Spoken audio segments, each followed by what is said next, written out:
अस्सलाम वालेकुम।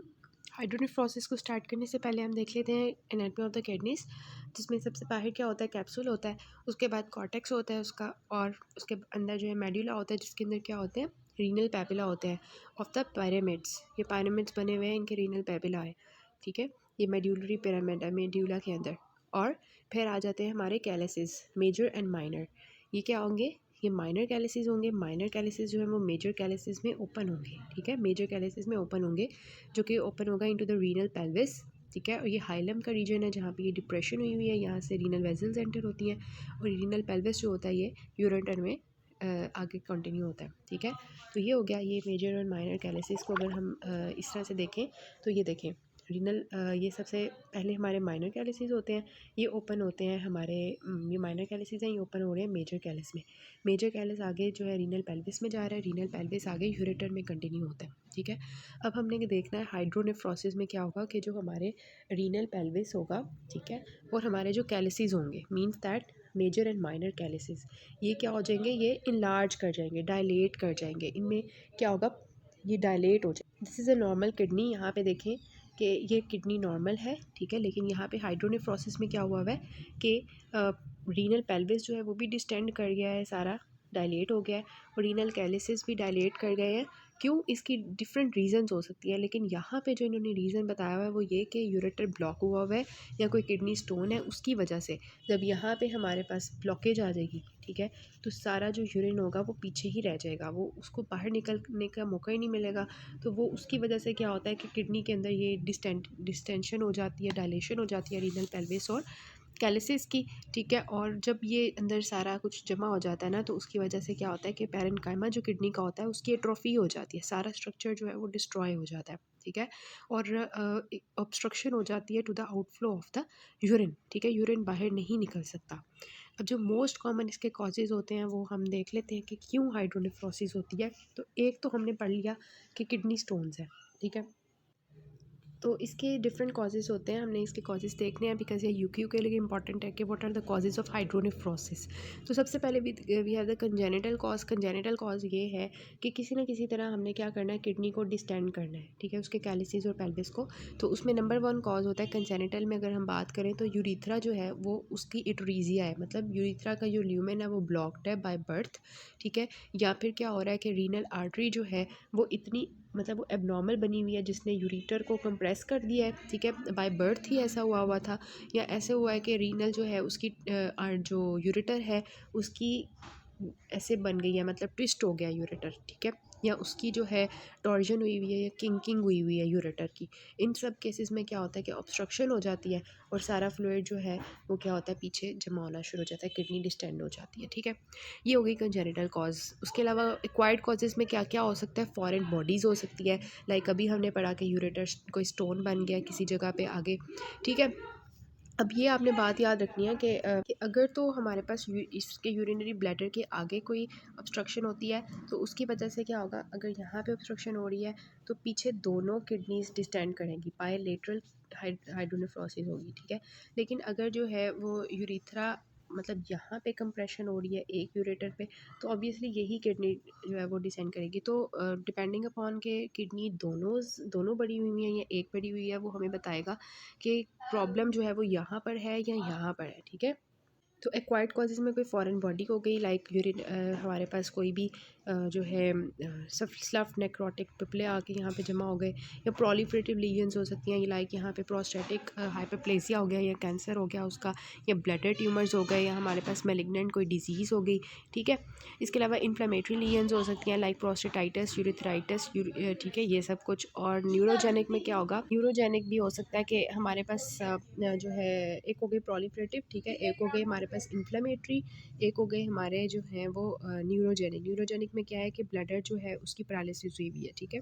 ये नॉर्मल प्रेगनेंसी में भी कभी कभार क्या होता है कि प्रेगनेंसी में भी हाइड्रोनेफ्रोसिस का केस आ जाता होता है। तो this is a picture showing you the kink in the ureter. ये कंजेनिटल होता है, इसकी वजह से फिर हाइड्रोनेफ्रोसिस हो जाती है, किडनी लार्ज कर जाती है। दिस इज़ अगेंस्ट एक साइड पे नॉर्मल किडनी दिखाई हुई है, नॉर्मल यूरेटर है, ठीक है, यूरिनरी ब्लैडर है। लेकिन इस साइड पे देखें, हमारे जो है राइट साइड पे देखें, स्टोन हुआ हुआ है, स्टोन बना हुआ है, और स्टोन जो है वो किस लेवल पे है, यूरेटर के लेवल पे भी है, ऊपर पेल्विस के लेवल पे भी है। तो इसकी वजह से हाइड्रोनेफ्रोसिस भी हुई हुई है, हाइड्रो यूरेटर भी हुआ हुआ है। ठीक है। फिर हाइड्रोनेफ्रोसिस के ग्रेड्स डिफरेंट हो सकते हैं डिपेंडिंग अपॉन कि कितनी इन्वॉल्वमेंट है। इसको देख लें बस के ग्रेड्स इस तरह से इनलार्ज करता जाएगा। हाइड्रोनेफ्रोसिस ये देखें कि दिखाया हुआ है कि जो है ऑब्स्ट्रक्शन हुई हुई है यहाँ पे यूरिट्रो वेसाइकल इस लेवल पे या पेल्विको यूरिटर जंक्शन पे ऑब्स्ट्रक्शन है।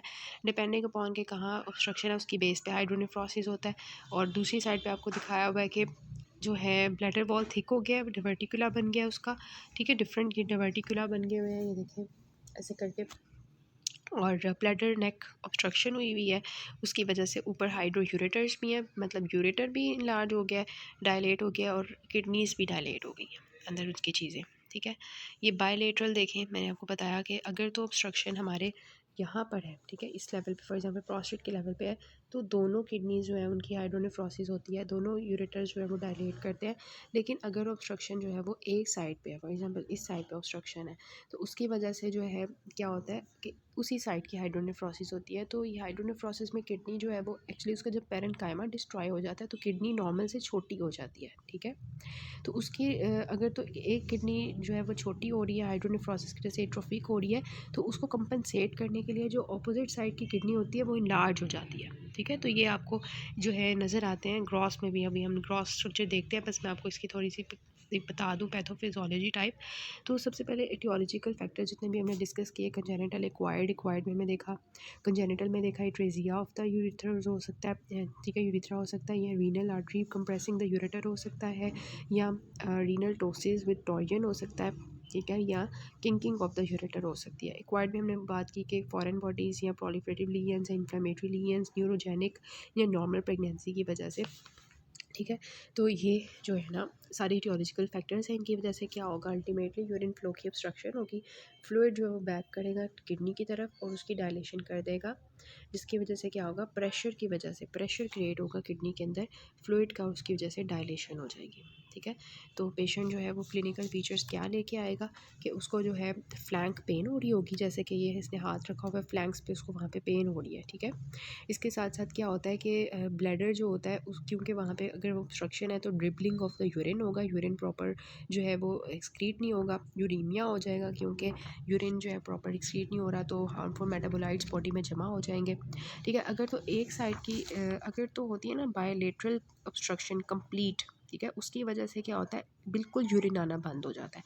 लेकिन अगर बायलेटरल किडनी इन्वॉल्वमेंट है और उसमें ऑब्स्ट्रक्शन पार्शियल है, मतलब एक किडनी जो है, मतलब दोनों किडनी इन्वॉल्व तो है लेकिन दोनों किडनी में हाइड्रोनेफ्रोसिस हुई हुई है लेकिन इनकम्प्लीट ऑब्स्ट्रक्शन है, तो उसमें पोलीयूरिया होता है। पोलीयूरिया क्यों होता है, क्योंकि रीअब्जॉर्प्शन कम हो जाती है, रीअब्जॉर्प्शन कम होती है तो ऑब्वियसली यूरिन जो है वो ज़्यादा से ज़्यादा रिलीज़ होगा, जिसकी वजह से जो है वो पोलीयूरिया होगा। तो ये आपने बात याद रखनी है, अगर तो बायलेटरल कंप्लीट ऑब्स्ट्रक्शन होती है तो एन यूरिया हो जाएगा, मतलब कंप्लीट यूरिन नहीं आएगा, बिल्कुल यूरिन नहीं आएगा। और अगर हमारे पास अगर बायलेटरल इनकम्प्लीट ऑब्स्ट्रक्शन होती है तो फिर पोलीयूरिया होता है, बिकॉज रीअब्जॉर्प्शन कम हो जाती है। ठीक है, यूनिलेटरल हाइड्रोनेफ्रोसिस में जो है ये है कि क्योंकि दूसरी किडनी जो है वो कंपनसेट कर लेती है, तो उसकी वजह से क्या होता है कि कंपनसेशन की वजह से एसिम्प्टोमेटिक केस ही होता है। ठीक है, और बाद में कभी पता चलता है ड्यूरिंग देखने पे डिस्कवर होता है कि उसको जो किडनी हुई मतलब ये हुआ हुआ था। अच्छा, उसके बाद जो है इस तरह से पेशेंट कंप्लेन करेगा। और ये देखें प्रेगनेंसी का शो किया हुआ है कि प्रेगनेंसी में होता क्या है कि एक्चुअली ब्लैडर जो है ऊपर प्रेशर पड़ता है ना उसके ऊपर, जिसकी वजह से फ्लूइड बैकअप करता है, तो प्रेगनेंसी में भी हाइड्रोनेफ्रोसिस का चांस जो है वो बढ़ जाता है। अच्छा, अगर हम इसकी जो है मॉर्फोलॉजी लिखें तो आप ग्रॉस में ये लिख सकते हैं कि अगर तो यूनिलेटरल ऑब्स्ट्रक्शन होगी तो उसमें ये वाली पिक्चर, ये वाली अगर आप लिखोगे ग्रॉस में कि अगर तो यूनिलेटरल ऑब्स्ट्रक्शन है तो फिर आपको एक किडनी जो है वो एट्रोफिक नज़र आएगी, दूसरी किडनी लार्ज होती नज़र आएगी। अगर बायलेटरल है तो दोनों यूरेटर्स और दोनों किडनी जो है उनके अंदर हाइड्रोनेफ्रोसिस हुई होगी, हाइड्रो यूरेटर्स हुए होंगे। ठीक है, तो ये आप ग्रॉस में लिखेंगे कि बायलेटरल में क्या होगा, यूनिलेटरल में क्या होगा। उसके बाद आपने माइक्रोस्कोपिकली लिखना होता है कि ट्यूबुलर डायलेशन हमें मिलती है, हमें एट्रोफी मिलती है, जो कि किडनी इसके अंदर माइक्रोस्कोपिकली आप लिखोगे कि एट्रोफी हुई होगी, फाइब्रस रिप्लेसमेंट हुई होगी ट्यूबुलर एपिथेलियम की। ठीक है, और जो ग्लोमेरुलाई होंगे वो भी एट्रोफिक हो जाएंगे, आहिस्ता आहिस्ता डिसअपेयर हो जाएंगे। बस ये आपने याद रखना है कि यहाँ पे जो है फाइब्रोसिस हुई होती है, एट्रोफी हुई होती है और कोगुलेटिव नेक्रोसिस होती है। फाइब्रोसिस, ठीक है, फाइब्रोसिस माइक्रोस्कोपी में आपको मिलती है, एट्रोफी मिलती है। ठीक है, सारी वो जो रीजन है, लेकिन ग्लोमेरुलाई भी एट्रोफिक हो गए होते हैं, ठीक है। और इसके साथ साथ जो रीनल पेपिले होते हैं उनकी भी कोगुलेटिव नेक्रोसिस हो जाती है। अच्छा, कोगुलेटिव नेक्रोसिस हो जाती है रीनल पेपिले वगैरह की। तो इसकी एक फिगर थी मैंने आपको दिखानी। ये रोपिन्स की ये पिक्चर है, इसमें देखें कि ये माइक्रोस्कोपिकली कैसे आपको नज़र आएंगे, सॉरी ग्रॉस में आपको कैसे नज़र आएंगे। डायलेटेड कैलेसिस होंगे इस तरह से, ठीक है। डायलेटेड रीनल पेल्विस है, पूरी तरह से एट्रोफी हो गए हुए हैं पैरेन्काइमा हमारे रीनल का। फिर इसकी माइक्रोस्कोपी में हमें फाइब्रोसिस नज़र आएगी, हमें जो है एट्रोफी नज़र आएगी और कोगुलेटिव नेक्रोसिस नज़र आएगी। This is all about it.